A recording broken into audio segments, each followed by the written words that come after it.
जब रेल चले तब देश चले, जब रेल बढ़े तब देश बढ़े, जब रेल चले तब देश चले, जब रेल बढ़े तब देश बढ़े, जब रेल चले तब देश चले, जब रेल बढ़े तब देश बढ़े।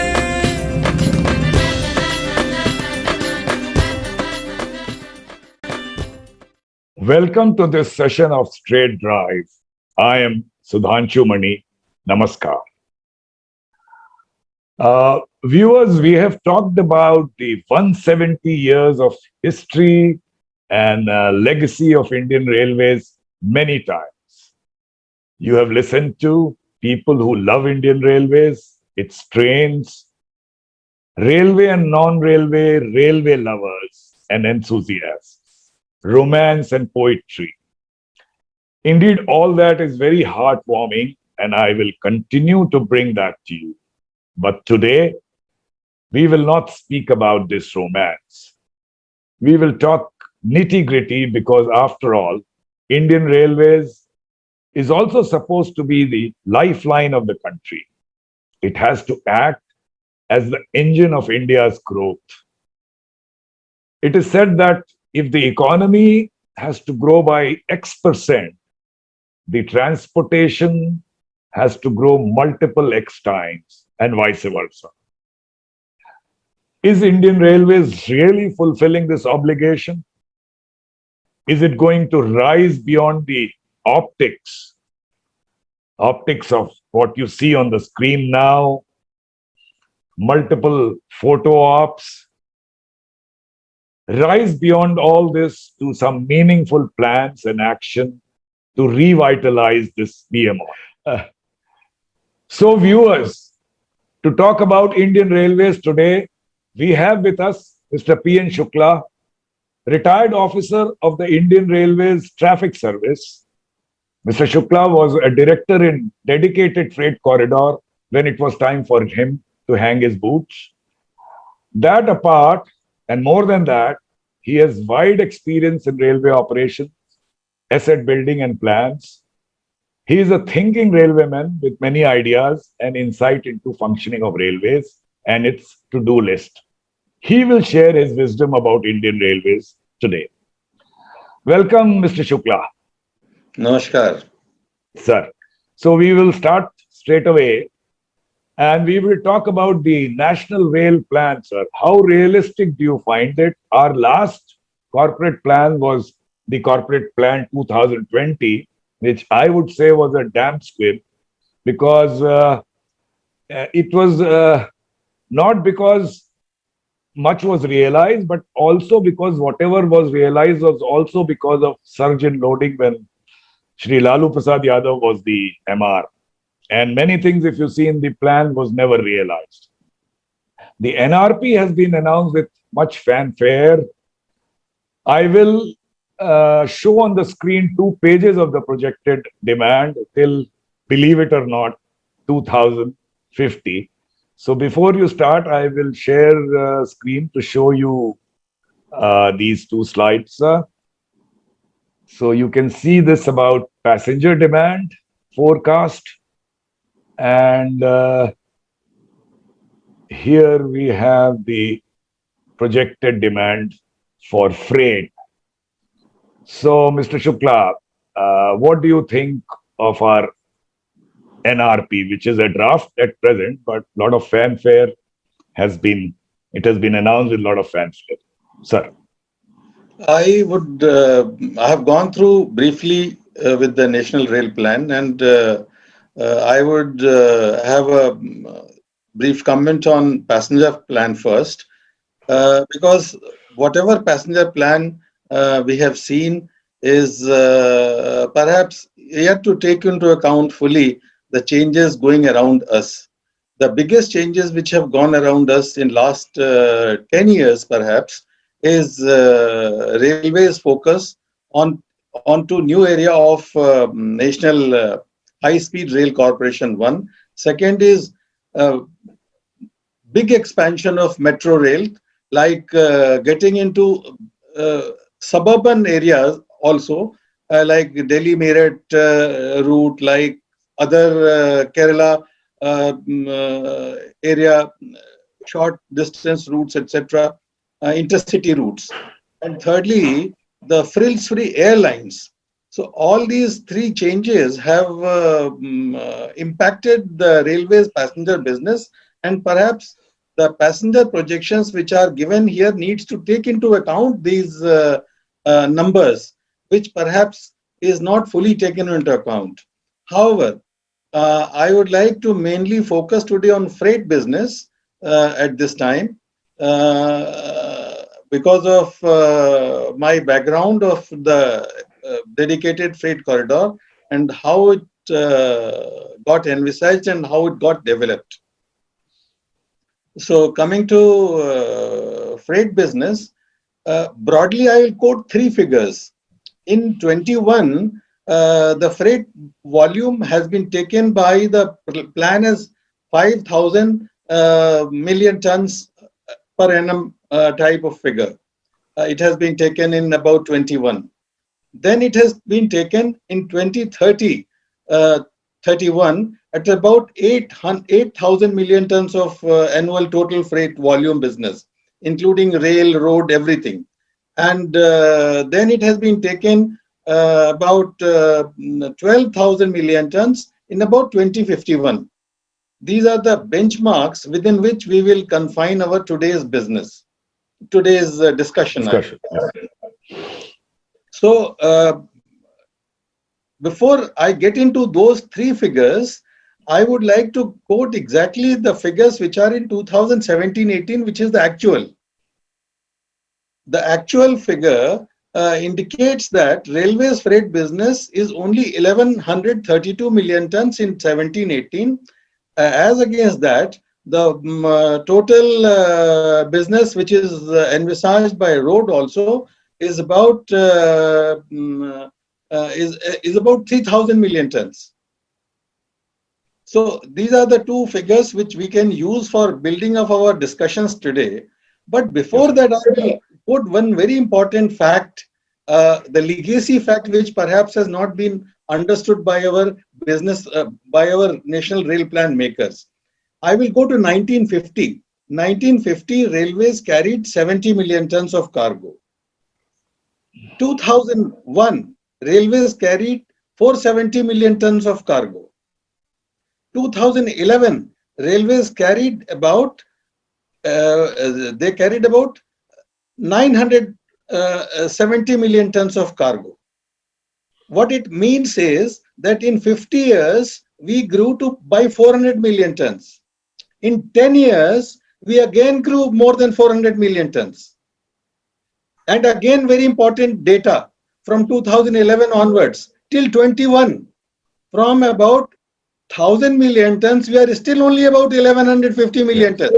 In 10 years, only 150 million tons. So these are figures which indicate what has actually happened in our system, in our logistics area. First 50 years, we grew 400 million tons. Second 10 years, we grew same amount in 10 years time.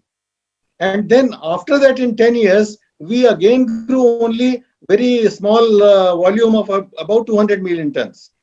So it has not been a regular rise in business, and reasons are very many for this. We have discussing for all those 10 years when we grew by 400 million tons in 10 years on core sector business. That is coal, steel, food grain, fertilizer, petroleum. But in these 3 years, in these 10 years, biggest changes again happened in our lives. Number one, the power production has gone into two big changes. Number one, the renewable power sources started coming in a big way. And the second big change in coal was that pithead power plants started coming. So these two completely demolished our calculations of coal business. Then petroleum. In all these 10 years, the pipelines have taken over 2/3 of petroleum business. Only 1/3 of business of petroleum has come onto the surface transport, including rail and road. So, if I can stop you there, sir. So, what you're saying is, irrespective of whatever plan we made, uh, in the last 10 years, our growth has been very, very bad. And that means our share vis-a-vis road is steadily going down. So now going up to 2050 or even 2030, the projections show a very healthy increase, which not only marginally increase our share, but are also predicated on increasing demand. So, so how realistic would that be? And if at all it has to be done, what would be your prescription? Briefly.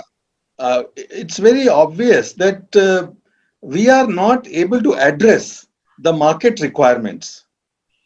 The business is growing, but we are not growing as much along with the business. And there are three elements why we have not been able to get into the center of the market.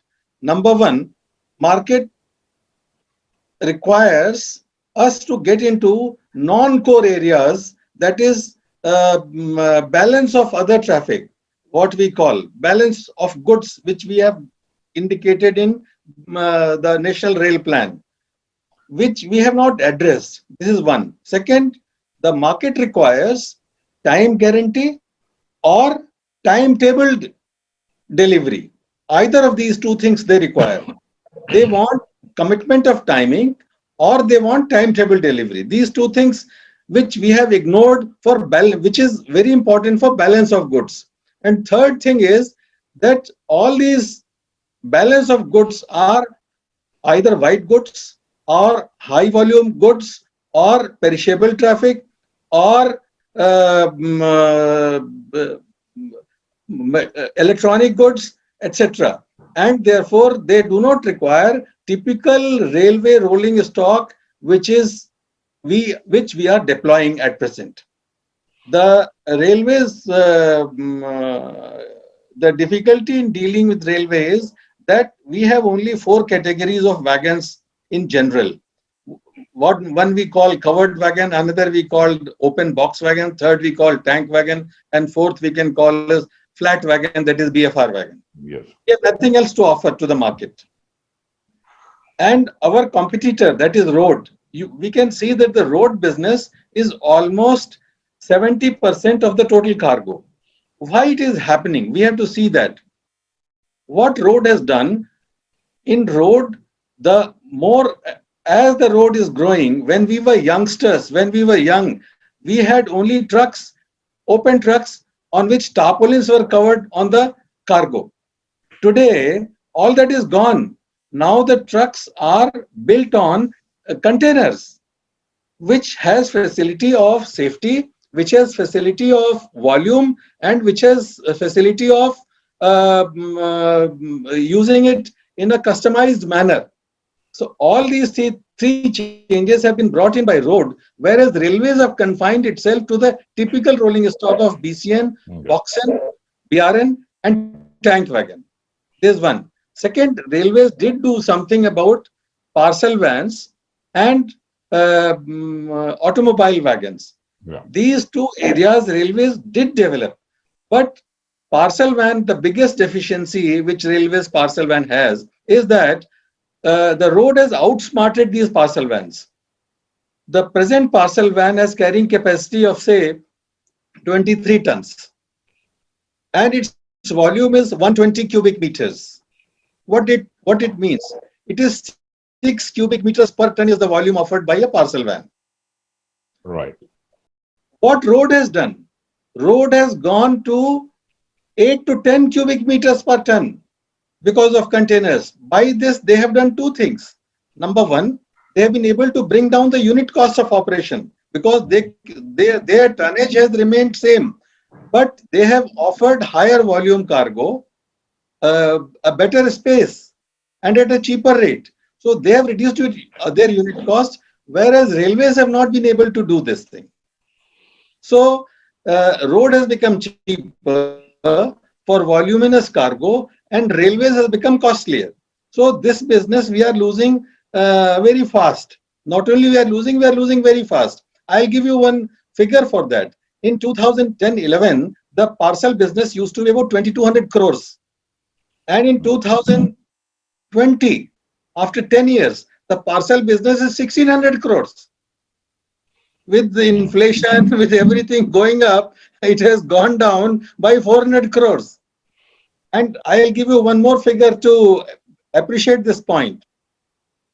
You see, if I talk of million tons, in 2010, railways earned in parcel 2,400 crores, and the cargo carried by railway was 8 million tons. So what was the realization of parcel business? It was 300 crores per million ton.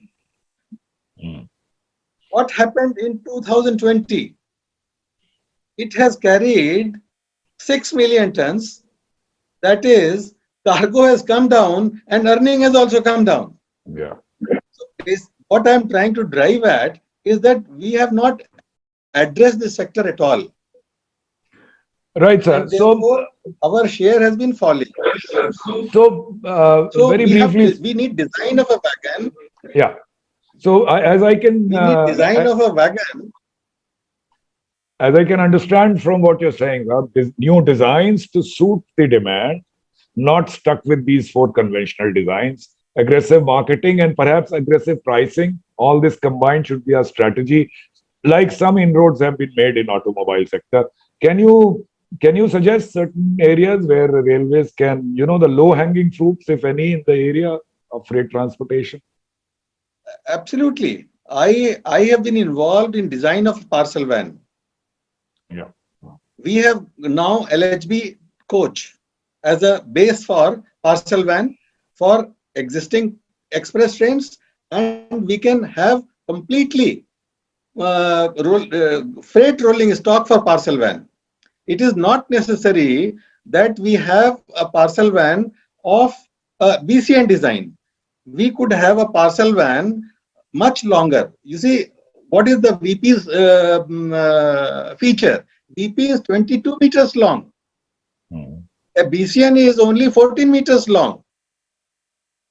Right. We need a parcel van of a suitable design which has a longer length and which we can use a higher height also.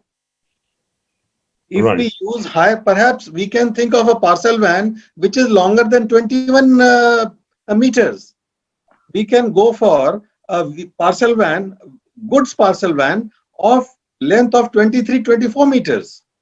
Right, LHB 23 meters should be very much possible. So we can go for a parcel van which can provide 200 cubic meters as volume, keeping the tonnage same. So automatically it will bring down the price. And what about handling of parcels? Sir? That's also an issue usually. Handling of parcel is linked with bringing in private operators, private handling